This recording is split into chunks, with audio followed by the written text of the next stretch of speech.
Bueno, buenas tardes en primer lugar. Gracias por su asistencia al plenario 3 de estas 19ª Jornadas Nacionales de Innovación en Salud en Andalucía. En primer lugar, quiero disculpar porque sustituimos a María Luz de los Mártires en la moderación de este plenario, porque no ha podido asistir. Lo tenía que moderar por la región de Murcia el director general de Informática y Transformación Digital, Javier Martínez Gilaber, que tampoco ha podido asistir y que les pide disculpas, y la voy a moderar yo, que soy Manuel Escudero, el subdirector de Tecnologías de la Información del Servicio Murciano de Salud. Este plenario va en torno a la salud cardiovascular y cómo los datos nos pueden ayudar. Entonces, nos acompañan esta tarde Modoaldo Garrido, gerente de la Fundación Hospital Alarcón; Rafael Vidal Pérez, que es cardiólogo en el Complejo Hospitalario Universitario de A Coruña; y por el ámbito de la empresa farmacéutica, Javier Lozano de Ángel. Entonces yo, para empezar esta ponencia o esta sesión plenaria, que se va a dividir en dos partes, una primera parte dedicada a ver cómo los datos nos ayudan a mejorar la salud cardiovascular con estos tres moderadores, y luego una segunda parte que tiene que ver con la imagen y el diagnóstico, y contaremos con David de Mena, que es el responsable regional de patología digital del sur de Europa de Lake. Entonces, vamos a empezar haciéndole a los tres primeros ponentes esa pregunta que acabo de decir: ¿cómo los datos ayudan a la salud cardiovascular? Por favor, Modoaldo, ¿puedes empezar tú?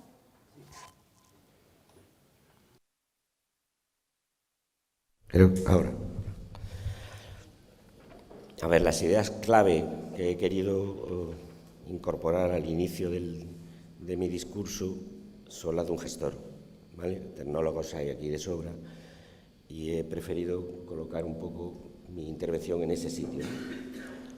Para el cómo están los que saben hacer el cómo, las preguntas primordiales, como planteaba Jesús. Pues sí puedo incorporar algo en ese sentido, ¿no? Para avanzar en la mejora del tratamiento del paciente cardiovascular, utilizando la información relevante de los datos, a incorporar en el sistema de información que da soporte a la gestión de su problema de salud, se requiere asegurar que se trabaja en la dirección correcta, atendiendo a una serie de consideraciones. El camino para avanzar deberá concretarse en la gestión del proceso asistencial como elemento a trabajar para disminuir, que no acabar, porque eso es imposible, la variabilidad en la práctica clínica, coparticipando en el diseño los profesionales afectados desde una base multiprofesional e integradora: subsistemas de atención primaria, atención hospitalaria, atención urgente, sociosanitario, asociaciones de pacientes, administraciones locales, ONGs, y, llegado el caso, que ya lo es, universidades y los socios estratégicos, que dan mucho sentido a que estemos aquí, porque lo hacen posible, ¿no? El enfoque, finalmente soy médico, aunque lo rematizaré, deberá ser Alex Artis, y no cabe otra, entendiendo que esto provoca cierta revulsión, ¿no? Pero me refiero a un Alex Artis del siglo XXI, a entender esto de otra manera, ¿no? Basada en la evidencia, en resultados de salud, centrada en el problema del ciudadano paciente y de su entorno, y siempre en la búsqueda del coste-efectividad en la acción. Las herramientas a manejar serían la guía de práctica clínica y sus actualizaciones a implementar en tiempo real, o al menos lo antes posible, protocolos, etc. El proceso de elaboración del diseño del proceso asistencial, valga la redundancia, requiere un enfoque disruptivo, de entrada, por parte de los profesionales que trabajen en el mismo.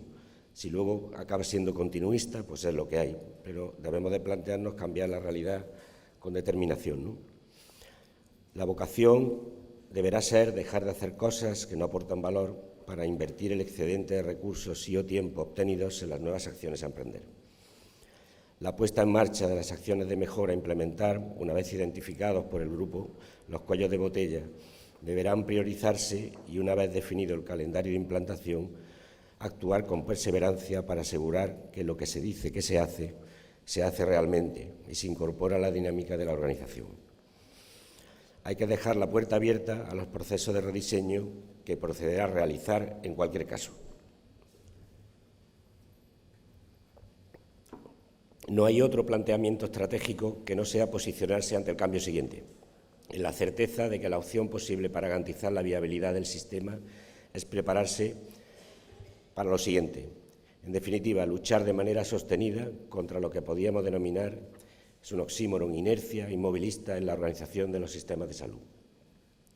Sin disponer de información fiable, y ahora entro casi en vuestro territorio, ¿no?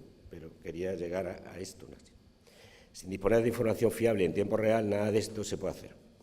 Los elementos TIC son indispensables para conocer cómo evoluciona la calidad y la cantidad de vida del paciente atendido a partir de la atención prestada. Y a partir de ahí, ¿cómo lo estamos haciendo?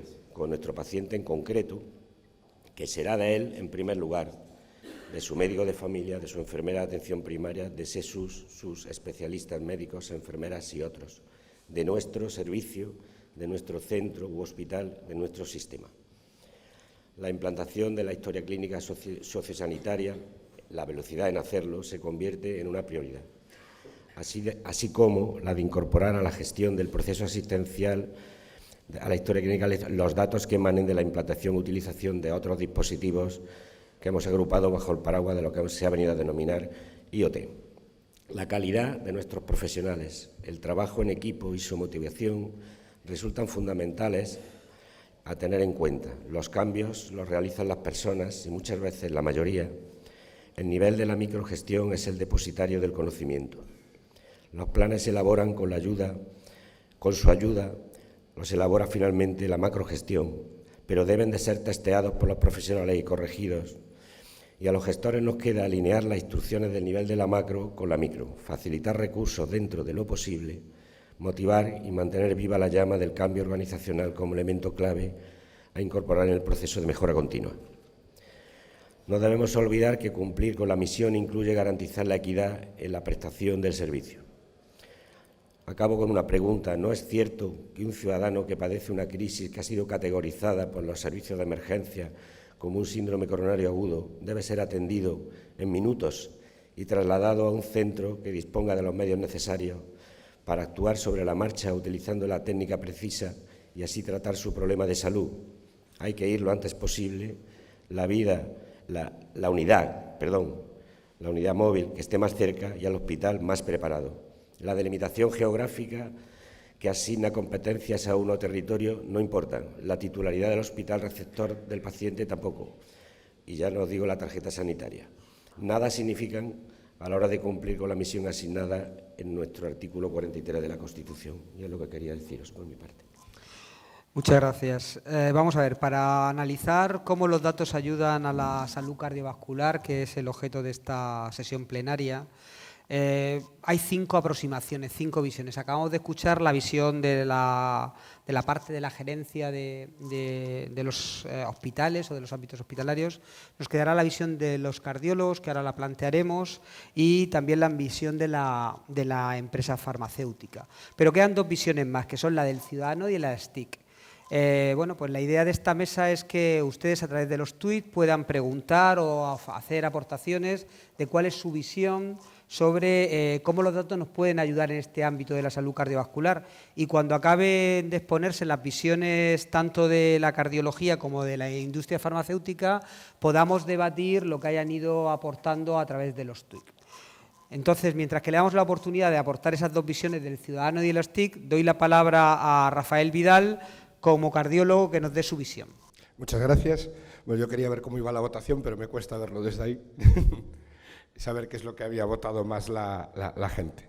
Entonces, nada, yo si me ponen la presentación os haré una breve visión de algunos ejemplos de si hay equidad o no, si eso tiene valor o no tiene valor, que yo creo que sí, ¿no? No tengo conflictos de interés con esta presentación, solo que me gustan los GIFs de animación, lo pongo así un poco en broma para tal, y bueno, todos conocemos lo que nos ha pasado, que con la llegada del COVID pues, es un acicate hacia las nuevas tecnologías, ¿no? Y eso también lo quiero un poco poner en énfasis, sobre todo para la segunda parte de la cronicidad, ¿no? Pero, ¿qué es esto de la equidad en medicina cardiovascular? Bueno, pues esto es esto. En 2014 se publica en El País una noticia sobre la mortalidad del infarto en España. En esos momentos solo había 9 autonomías con un sistema de red de infarto. De los primeros estuvo Murcia, estuvo Galicia, y hubo gente que se incorporó muchísimo más tarde, ¿no?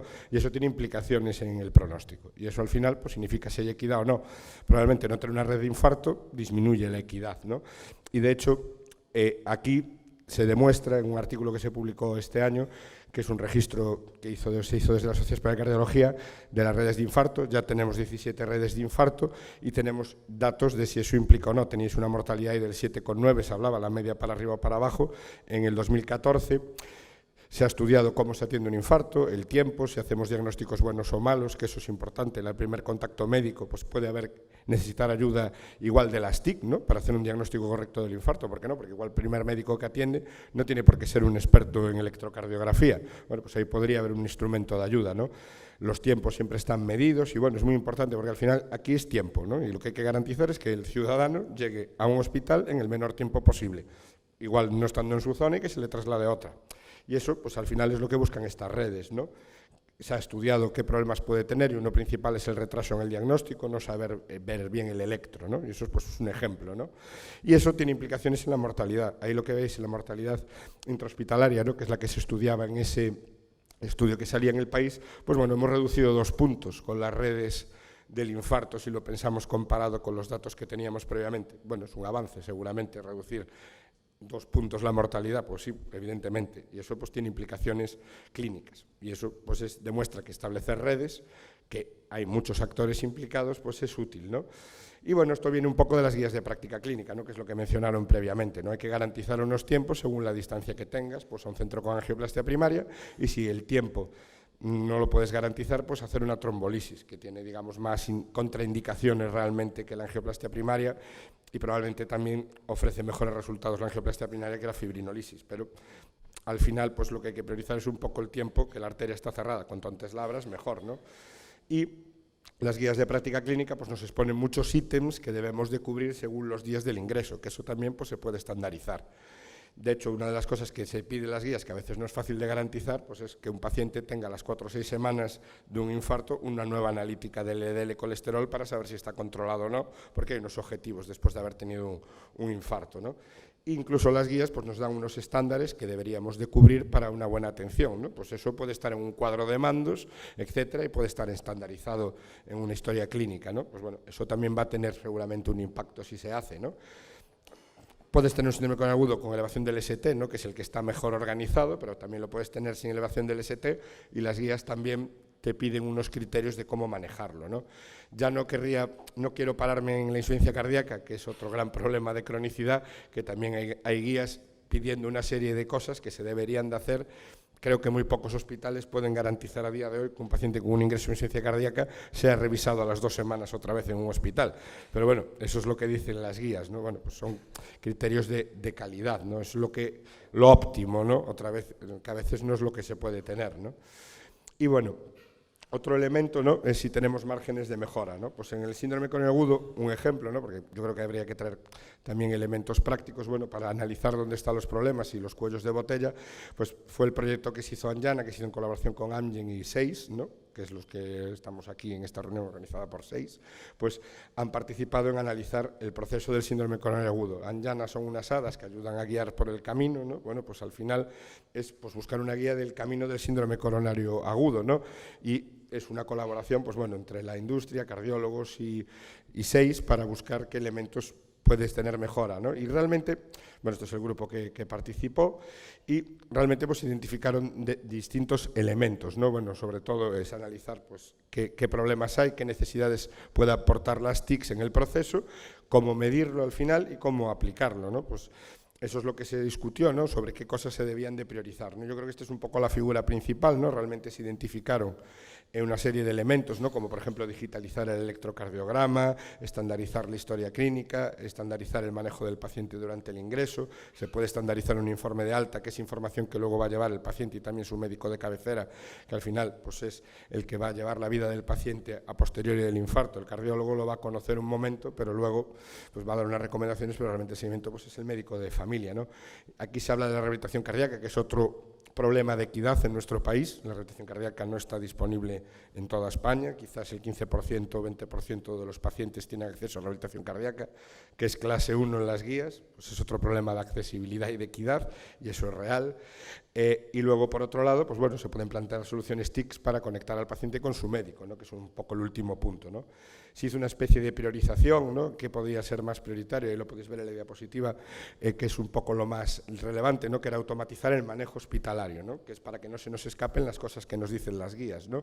Luego, pues el informe de alta yo creo que se puede hacer de una forma estándar, y de hecho se está trabajando yo creo en ello a nivel nacional, y también se trabajó un poco desde la Sociedad Española de Cardiología en, por ejemplo, estandarizar los diagnósticos al alta. Hay un proyecto que se llama ABACAR, ¿no? Que es para que intentar todos tener unos nombres comunes de cómo damos de alta un síndrome coronario agudo incluso, porque hay síndrome coronario agudo indeterminado y cosas que uno lee en codificación que, bueno, igual ya están un poco superadas, ¿no? Pues, o una angina inestable que ya prácticamente ya no se usa, pero sigue estando en las historias, ¿no? Bueno, pues necesitamos un lenguaje común, ¿no? Entonces, ¿qué podíamos tener como prioridades? También lo de digitalizar el electro y las analíticas periódicas, que sabemos que las va a necesitar el paciente, ¿no?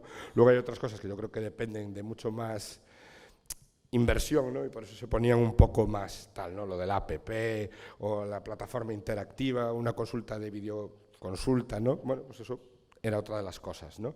Entonces, bueno, al final, lo que se concluía era un poco que hay que concienciar, hay heterogeneidad y luego hay un problema de regulación, ¿no? En cómo se pueden instrumentalizar todas estas herramientas electrónicas a distancia, ¿no? Porque eso tiene sus problemas, ¿no? Estas son un poco las conclusiones, ¿no? Yo realmente creo que pone de manifiesto es que se puede colaborar para mejorar, ¿no? Yo creo que esa es la conclusión principal.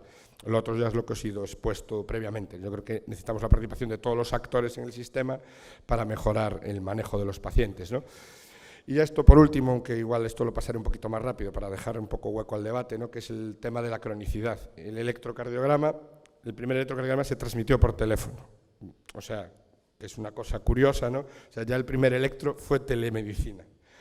Y eso, pues bueno, ya lleva desde el 1900, este señor le dieron el Nobel, hay muchas formas de hacer telemedicina realmente. ¿Qué pasa en cardiología? Bueno, pues incluso el electro digitalizado, no en la fase aguda, ¿no? Que es el que estábamos hablando aquí, incluso el electro de un paciente cualquiera puede predecir enfermedades a futuro, ¿no? Bueno, pues eso va a tener valor tener digitalizado un electro, hay trabajos muy buenos de la Clínica Mayo sobre esto. La teleconsulta, bueno, pues es una herramienta. Yo creo que tiene mucho, se ha visto ya, hay trabajos, no voy a inventar nada nuevo, del valor de la consulta de acto único, se le puede ligar con la teleconsulta, ¿no? La teleconsulta, ¿y qué paciente puede ir a una consulta de acto único en cardiología? Hay muchos datos sobre esto y experiencias, tampoco quiero pararme mucho, hay en toda España, esto yo creo que era en Murcia, por ejemplo, esto es de Galicia, ¿no? También, que era incluso qué valor económico y social tiene la teleconsulta para el paciente, lo que hablamos antes de que no se desplace, etcétera. Bueno, pues puede tener un valor también, ¿no? Incluso, bueno, hay otros trabajos también, este es por ejemplo de Santiago, ¿no? También de la e-consulta, pues bueno, han publicado sus resultados desde que lo implementaron y bueno, ellos llegan a decir, ¿no? Estos son los datos comparando el modelo previo de acto único y teleconsulta, bueno, que incluso pues aplicar este modelo, si se aplica con tiempos razonables, claro, o sea, si tú puedes atender una teleconsulta rápido y luego ver al paciente pronto, pues ellos dicen que es un sistema seguro, claro, si tú haces una teleconsulta y el paciente igual no lo ves en 4 meses, deja de ser un sistema seguro, ¿no? Si tú puedes garantizar que el paciente se vea pronto, pues bueno, ellos dicen que no han tenido problemas, incluso pues con este modelo pues les han ido mejor comparado con el periodo previo en lo que se refiere a mortalidad. Bueno, esto hay que creerlo, son sus datos, ¿no? Esto de hecho se ha hecho gracias a los datos de Janus, ¿no? Que tiene empieza a tener una buena herramienta para explotar los datos en la historia clínica electrónica de Galicia, ya hay varias experiencias con publicaciones en esto, ¿no? Aprovechar la historia clínica para investigar, que hasta ahora era complicado, porque al final era un repositorio de datos, ¿no? Y bueno, hay más ejemplos. Y luego, bueno, desde la Sociedad Española de Cardiología, por ejemplo, pues bueno, se ha apostado mucho por el tema de la consulta telemática, ¿no? Y hay distintos estándares, ¿no? Y propuestas de distintas patologías cardiovasculares, FA, la insuficiencia cardíaca, la imagen. Y luego en la parte de cardiopatía isquémica o la valoración del paciente cardiológico, pues bueno, una interconexión a través de sistemas electrónicos, ¿no? Mucha e-consulta y el acto único, ¿no? Que es una buena herramienta, que es que el paciente viene una vez y se le hacen todas las pruebas. Eso en cardiología es muy fácil, según qué síntomas venga el paciente, pues con un ergómetro y una ecografía se resuelven el 90% de los pacientes. Y esa es la realidad, ¿no? Y bueno, pues para el síndrome coronario crónico quizás se habla de nuevos conceptos, ¿no? Como la hospitalización extendida, ¿no? Un seguimiento del paciente al alta estrecho para evitar reingresos, que tanto vale para el síndrome coronario agudo como vale para la insuficiencia cardíaca. Y bueno, yo creo que la telecardiología no es algo que podamos obviar, ¿no? Yo creo que es una forma de estar otra vez en la casa del paciente sin ir a casa del paciente, como ponen en este artículo, ¿no? Un poco exagerándolo. Sí que es cierto que tiene un lado bueno, ¿no? De accesibilidad, etcétera, pero bueno, también puede tener un lado malo de temas de uso banal, de sobrecarga, etcétera, que hay que conocer. Y yo creo que esto es una buena reflexión también en la época esta telefónica que vimos del COVID, ¿no? De que si los médicos estaban parapetados al teléfono, pues bueno, tiene cosas buenas y tiene cosas malas, ¿no? Y no lo podemos obviar. Y no, estas serían un poco mis conclusiones, pero realmente, bueno, son las priorizaciones que hablamos, ¿no? Realmente yo creo que un papel de la tecnología para ayudarnos, ¿no? Y realmente lo que hay que hacer es pues una colaboración, ¿no? Por libre no, o sea, el médico tiene que colaborar con sus gestores, tiene que colaborar con los tecnólogos y tiene que colaborar con el paciente. Si el paciente tampoco establece esa colaboración con el médico, da igual lo que le digamos, o sea, si no hay una relación estrecha con el paciente tampoco hacemos nada. Y bueno, esto en teoría eran los puntos que yo toqué aquí, ¿no? Estas de las 3 preguntas. No creo que vaya a mejorar el ranking por mi charla, pero bueno, es lo que pretendía un poco convenceros de mi parte. Y nada más. Bueno, pues muchísimas gracias por la visión de la cardiología. Ahora vamos a la visión de la industria. Javier.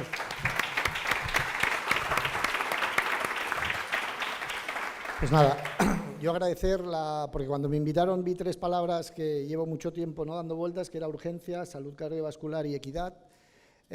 No hay duda que la urgencia es clara, ¿no? En España la primera causa de muerte son las causas cardiovasculares, 120.000 personas mueren cada año, 330 personas hoy morirán por causas cardiovasculares, con lo cual debería ser un problema de salud pública y, por lo tanto, todos los que nos dedicamos a la gestión sanitaria deberíamos de poner el foco. Pero no solo es la mortalidad, es 10% de prevalencia en España. Si aquí más o menos son 100 personas, si estamos epidemiológicamente fuéramos representativos, 10 de nosotros seríamos prevalentes y, por lo tanto, nos preocuparía, porque además es la primera causa de admisión hospitalaria y casi el 1% del PIB de salud en España. Por lo tanto, creo que sí que es urgente poner el foco en salud cardiovascular. Si hablamos sobre equidad, yo ya me avanzo, no sé si estaremos todos de acuerdo, pero en España no hay equidad sanitaria y de hecho, y lo llevo al terreno de la industria farmacéutica, sabemos que en España pues, se aprueba el 50% de los fármacos que aprueban en Europa y en Alemania principalmente, se aprueban en España, pero cuando se aprueban además tardan cada vez más tiempo en aprobarse y por lo tanto no hay un acceso universal a los fármacos. Si lo llevamos a Amgen, una industria biotecnológica pionera, cada vez más tenemos claro de que tenemos la modalidad para la fabricación del fármaco que queramos. Es decir, somos capaces de fabricar anticuerpos monoclonales, anticuerpos monoespecíficos, proteínas de fusión, anticuerpos fusionados con fármaco, RNAs de interferencia. Es decir, ha evolucionado enormemente la capacidad de la modalidad en la cual queremos fabricar un fármaco. Pero es que además tenemos la genética, la ómica, que somos capaces cada vez más de conocer la diana terapéutica y la forma de abordar la patología. Por lo tanto, tenemos un gran problema porque lo que nos exigen las autoridades regulatorias para aprobar un fármaco que es eficacia y seguridad demostrada ante una patología, eso cada vez más está más dado por hecho. Pero desafortunadamente las autoridades reguladoras con las autoridades financieras cada vez más están más distantes. Por lo tanto, no va a ser viable la financiación de todo lo que viene en fármacos en innovación tecnológica. Por lo tanto, la tercera pata, si no hay equidad, hay una urgencia.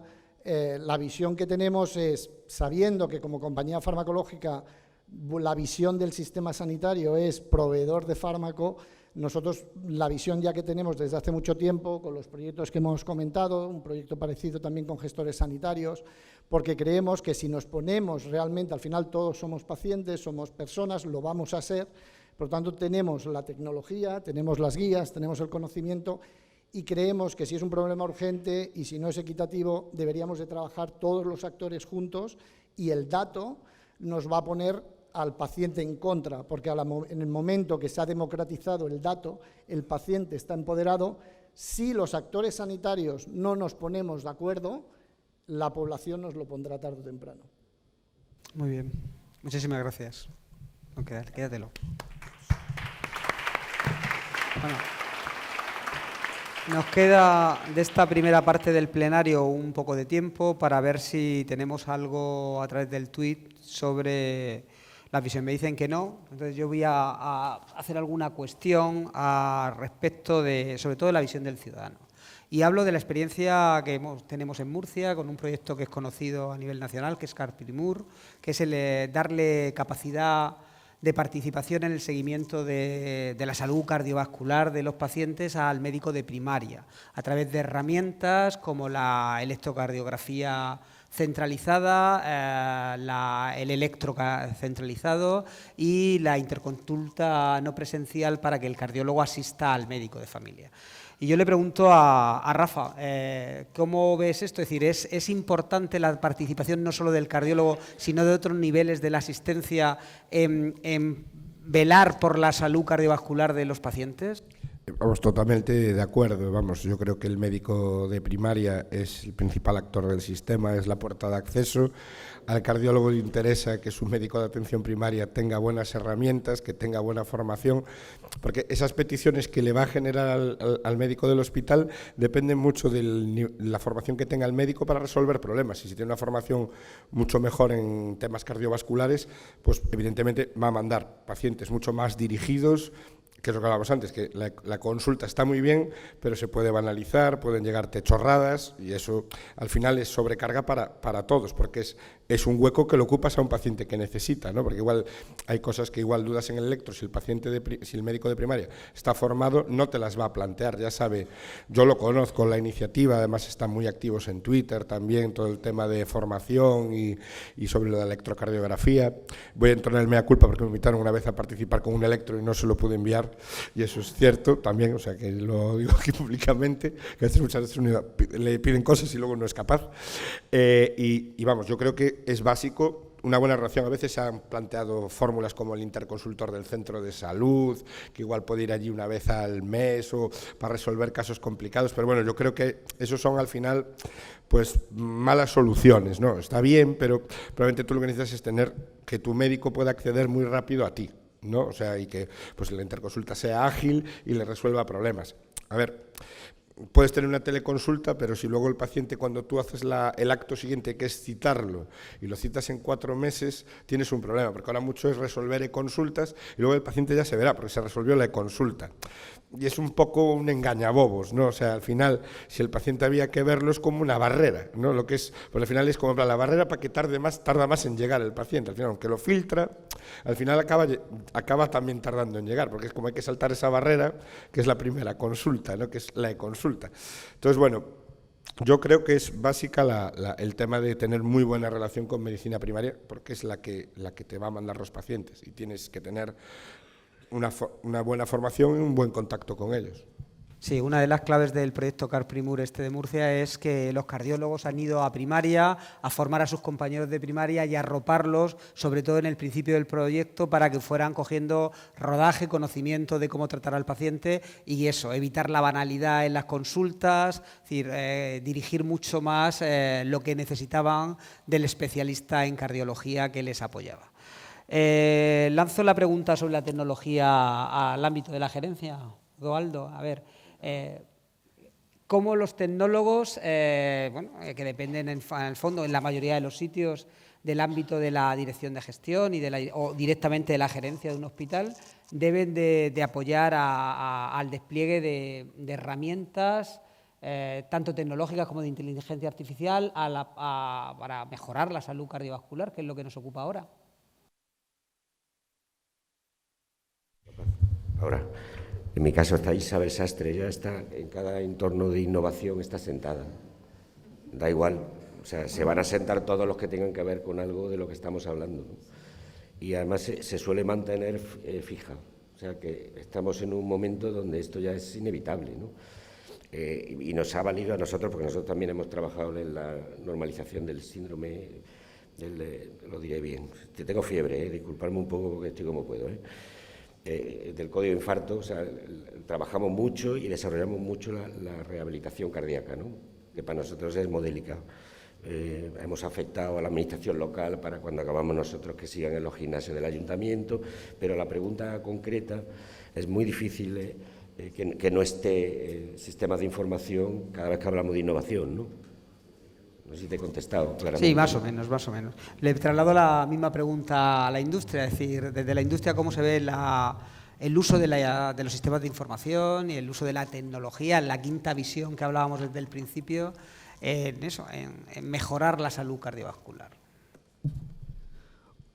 Yo lo abordaría desde dos vertientes. La primera, pues un poco como comentaba Modovaldo, colaborando con las instituciones a la hora de definir estos procesos, ¿no? Como el proyecto Anjana o el proyecto ALMA que hemos hecho en Alcorcón, que es un modelo en el cual tienes identificado uno de los puntos que salían aquí, los cuellos de botella del sistema, y cómo la tecnología, y una de las cosas muy fáciles o muy claras que salía, por ejemplo, que es en el principio de todo, desde que el SAMUR recoge el aviso del electro, se pierde en el sistema, ahí pasa por centralita y no está digitalizado, pues simplemente una digitalización de ese electro que llegara automáticamente al hospital facilitaría enormemente los tiempos que antes comentaban que para la gestión clínica y para el síndrome coronario agudo son fundamentales. Por lo tanto, es participando no desde la vertiente farmacológica, sino de los servicios de salud a través de la tecnología, para facilitar el acceso, digamos, de los pacientes al manejo de su enfermedad. Y de la siguiente vertiente sería a través del análisis de datos clínicos. Es decir, nosotros somos expertos en investigación clínica desde el punto de vista de preclínica, fases 1, fases 2, pero creo que la gran explosión de datos que va a venir ahora es el tema de datos que van a medir procesos. Tenemos la tecnología, tenemos las herramientas y tenemos los datos. Ahora hay que hacer que los sistemas se hablen para lanzar las preguntas adecuadas de cómo medimos procesos con esos datos, qué soluciones tenemos y aplicamos solución y volvemos a medir. Y por otro lado, el paciente, que también cómo puede tener esos datos analizados de su salud para predecir riesgos, para predecir episodios o para predecir soluciones que él pueda de alguna manera anticiparse a su salud. Por lo tanto, yo creo que tanto para la parte del dato en gestión como la parte del dato en salud del paciente, creo que son dos áreas donde la tecnología puede claramente hoy en día estar disponible y hacerse uso. Quedó integrar a los servicios de emergencias, claramente, y es un área de mejora para seguir continuando el trabajo, porque el receptor del síndrome coronario va a ser el de domicilio, en su puesto de trabajo, y van a ir ellos. Y los minutos son vida, eso lo sabéis igual que yo, ¿no? O sea, tenemos 4 minutos para una básica y 8 para una avanzada, ¿no? Entonces, todo lo que sea incorporar esa parte, me parece que aportaría mucho valor, como sugerencia. Muy bien.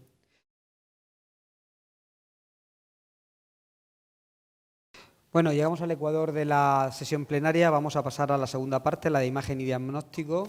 Le vamos a dar la palabra a David Mena, que sabemos todos que es un buen comunicador, y que le vamos a pedir que relacione un poco pues, las necesidades de la salud cardiovascular con las soluciones y con el paciente, ¿no? Con las personas, ¿no? Y cómo se podrían integrar todas estas perspectivas. Totalmente. Yo hablo quizás desde el punto de vista del usuario, del paciente, antes, digamos, de lo que tengo que contar después de patología digital, pero he tenido un problema cardiovascular este verano, precisamente, bastante leve, pero me ha cogido de vacaciones. Entonces me ha cogido en un hospital que no era mi hospital, y además un hospital que es concertado, con lo cual los datos no han fluido como tenían que fluir hacia el sistema de salud. Pues, ¿qué ha pasado? Pues que me ha repetido absolutamente todas las pruebas. Doblemente confirmado que no tengo ningún problema, pero ha sido necesario tener que hacer esa... Entonces, la interoperabilidad yo creo que es importantísimo, y la interconexión de los datos totalmente necesaria para el paciente, lo digo desde el lado del paciente. Muy bien, pues damos paso a tu segunda parte de la sesión plenaria y adelante. Muchas gracias. ¿Bien?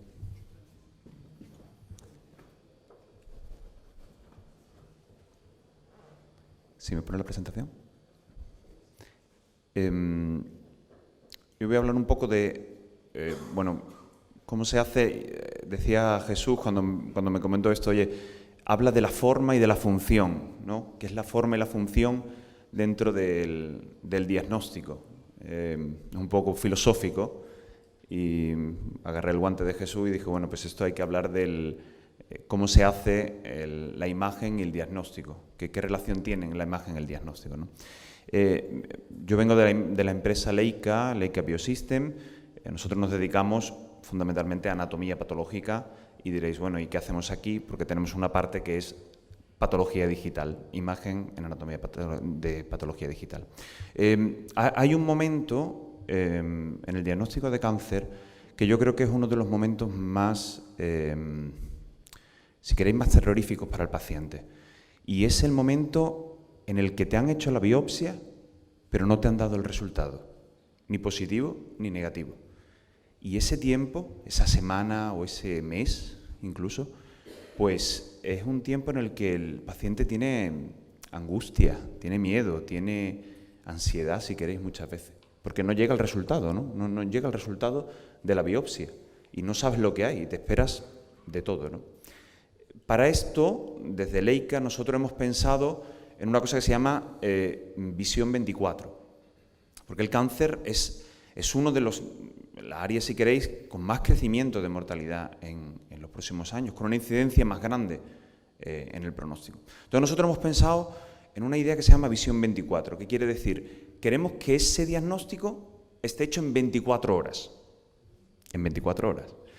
No estamos ahí. Lo sabemos, no, todavía no, esto no es realidad, este es el futuro, esto es donde queremos ir, esta es la innovación que nosotros proponemos, que se pueda tener una biopsia, un diagnóstico de una biopsia en 24 horas.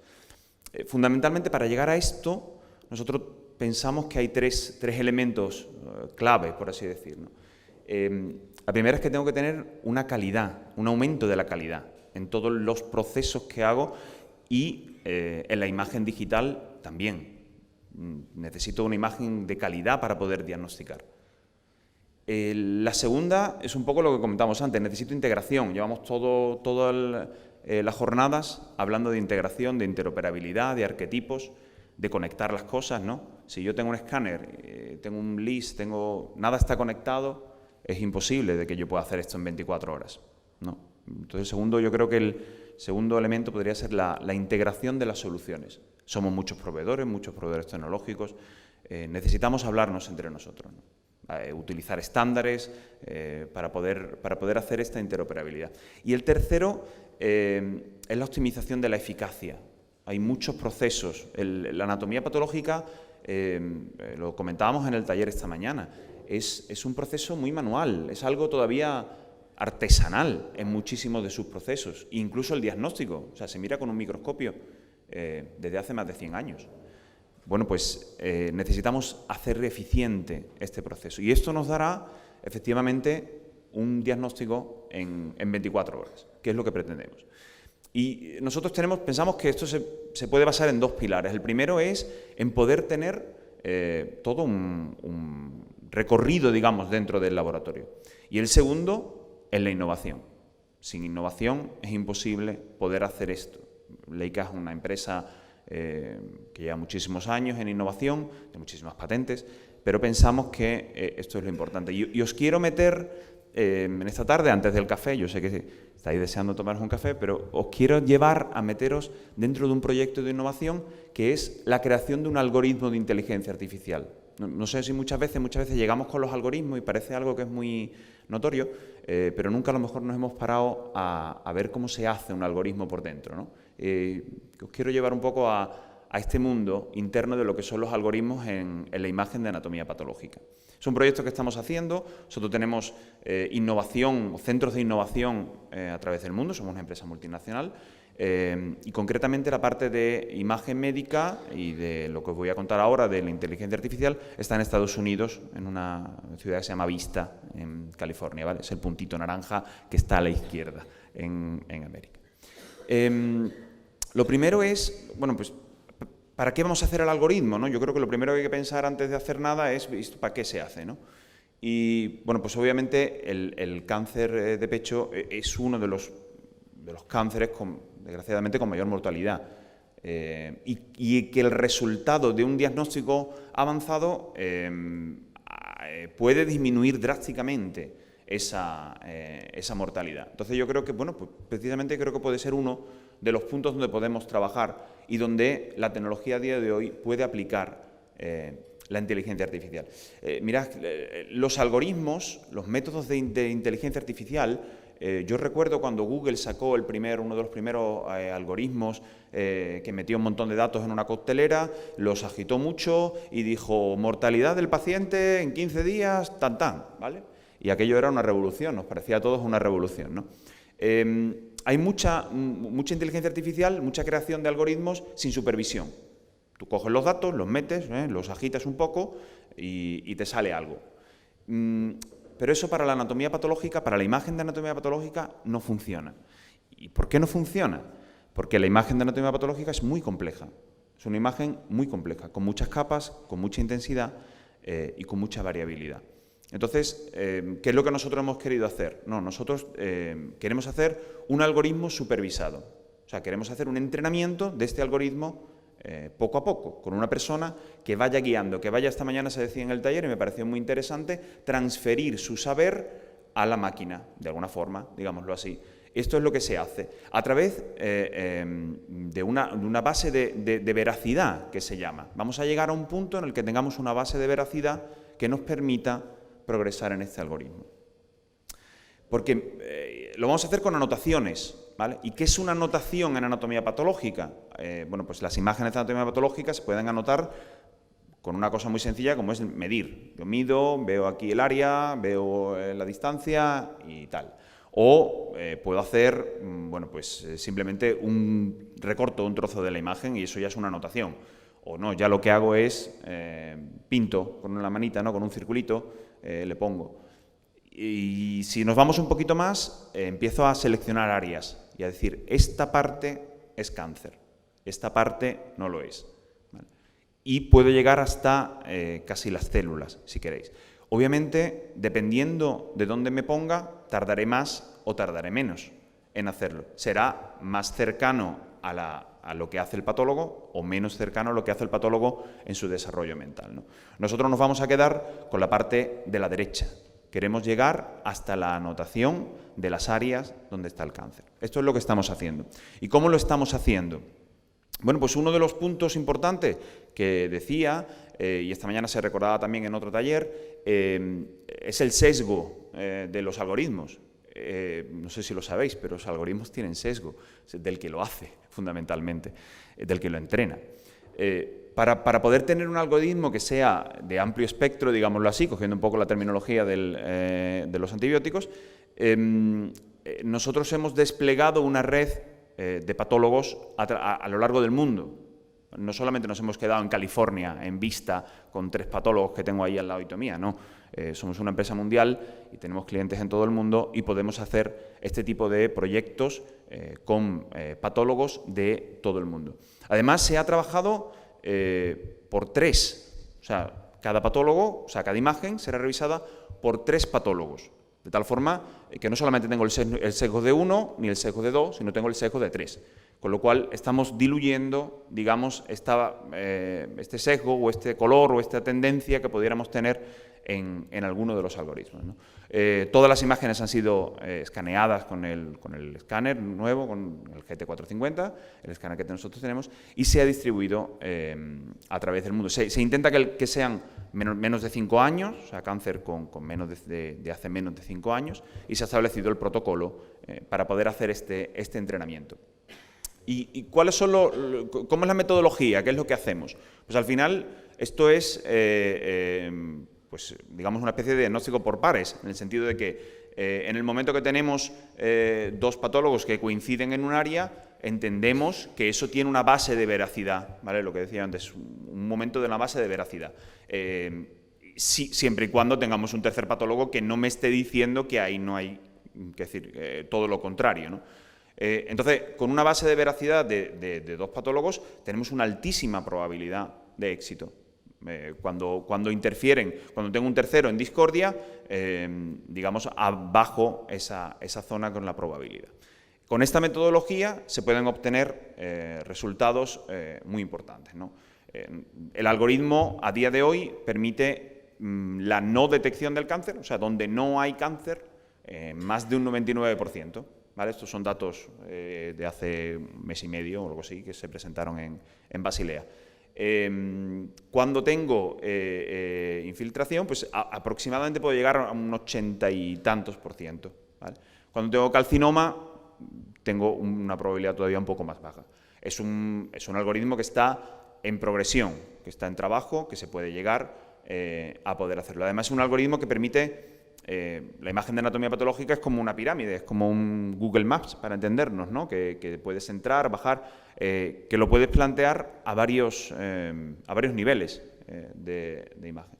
Y el proceso final será terminar la validación, realizar lo que son las certificaciones y poder ponerlo a disposición del mercado. Porque entendemos que realmente este tipo de soluciones son las que permiten llegar justo a lo que estábamos diciendo, a lo contrario de lo que estábamos diciendo antes. Oye, que tengamos una veracidad con lo que estamos haciendo, con todo el proceso del diagnóstico de cáncer, que tengamos certitud de lo que nos están diagnosticando es verdad, quiero decir, aunque hay una máquina detrás, podemos estar, y que al final nos sintamos confortados en todo lo que podemos hacer. Muchísimas gracias.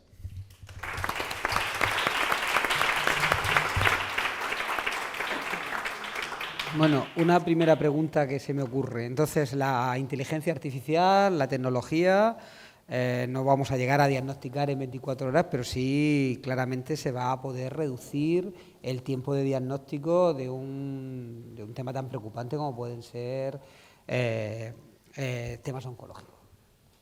¿Eso es así? ¿Y cómo lo haríamos? ¿Hay que poner algo más en juego que la tecnología? La organización, el proceso, el circuito asistencial, la participación de los diferentes especialistas. Sí, es una revolución para el laboratorio de anatomía patológica. O sea, decía ayer Carlos Gallego, ¿no? El 95% no está digitalizado. Entonces, pasar de un proceso manual, como lo hacemos a día de hoy, a un proceso completamente digitalizado. Primero, nada más que la identificación de la muestra, la trazabilidad de la muestra, ya eso es un primer proceso.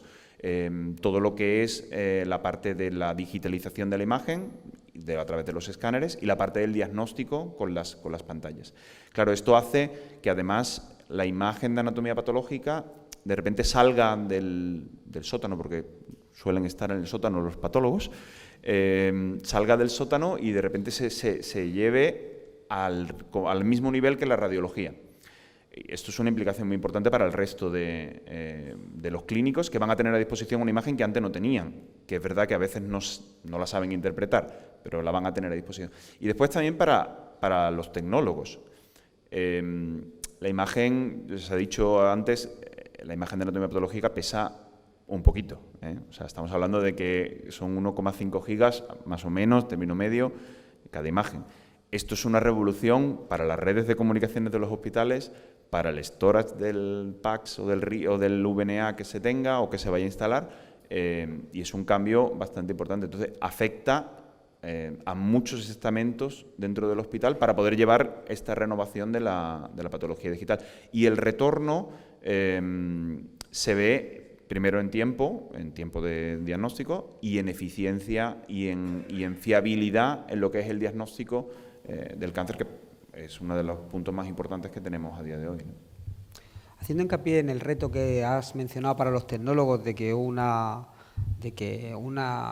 imagen de anatomía patológica puede pesar unos 2 gigas, que por ley la tenemos que guardar unos cuantos años, en Murcia 20, nos vinimos arriba a la legislación regional y guardamos toda la historia clínica 20 años, ¿vale?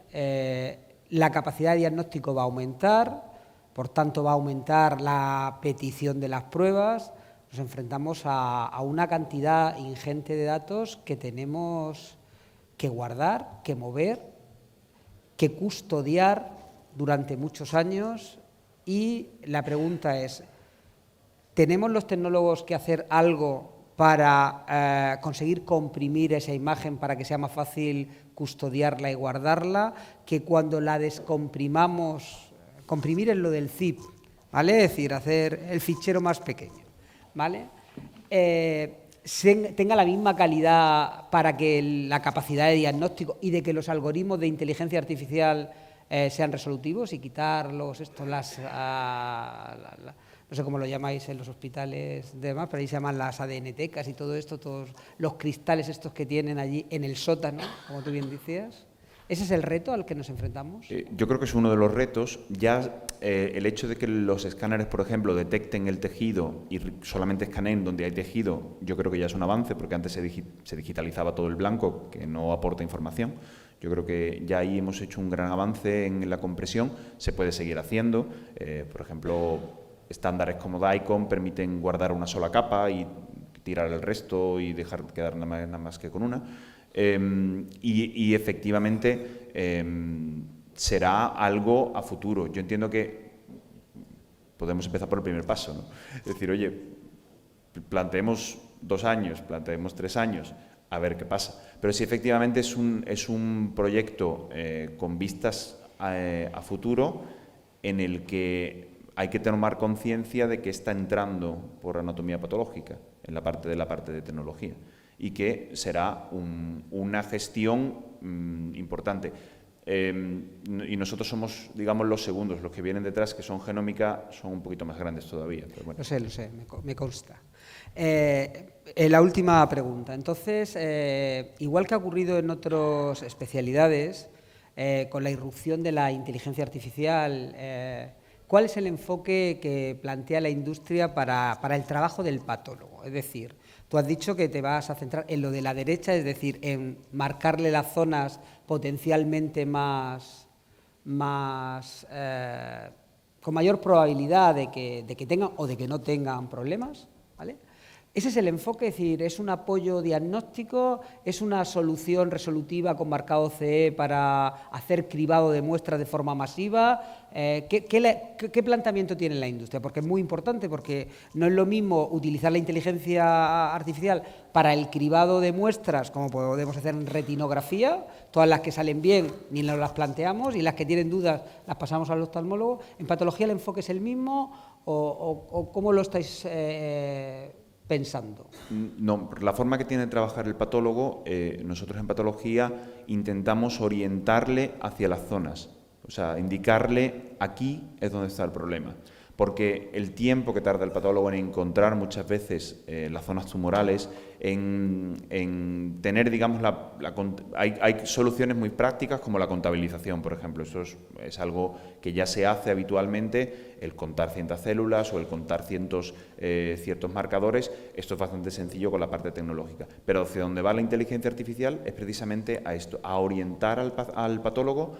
hacia donde tiene que mirar. Es decirle, aquí es importante que lo hagas, aquí no es importante. Y la segunda etapa será precisamente lo que tú comentabas. La segunda fase será, y una vez que ya lo tengo esto, podré ordenar, podré priorizar, podré decirte, mira estos casos antes y estos casos después. Pero eso llegará sucesivamente. En la primera etapa con la inteligencia artificial, es decir, en determinadas especialidades concretas, ¿a dónde tiene que mirar? Vale. Es decir, orientar a un apoyo al diagnóstico para simplificárselo de forma orientativa y posteriormente posibilidad de ayudarle en un cribado o en una selección de potenciales muestras.